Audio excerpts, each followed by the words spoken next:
অবশেষে সত্যি কি চমক দেখিয়ে মুস্তাফিজুর রহমানকে নিয়ে সুখবর দিলেন কলকাতা নাইট রাইডার্সের মালিক শাহরুখ খান। চলুন এ বিষয়ে বিস্তারিত জানা যাক ভিডিওর বাকি অংশে।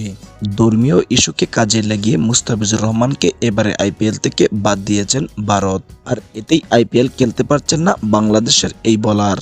আপনি আমি সকলেই জানি বাংলাদেশের একমাত্র সেরা বোলার হচ্ছে মুস্তাফিজুর রহমান, যিনি বিগত কয়েক বছর ধরেই আইপিএলে খেলে আসছেন নিয়মিতভাবে। এবার চড়া বৃত্তি মূল্যতে আইপিএলে সুযোগ পেলেও খেলতে পারেননি মুস্তাফিজুর রহমান। এর পিছনে বড় কারণ হচ্ছে ধর্মীয় ইস্যু।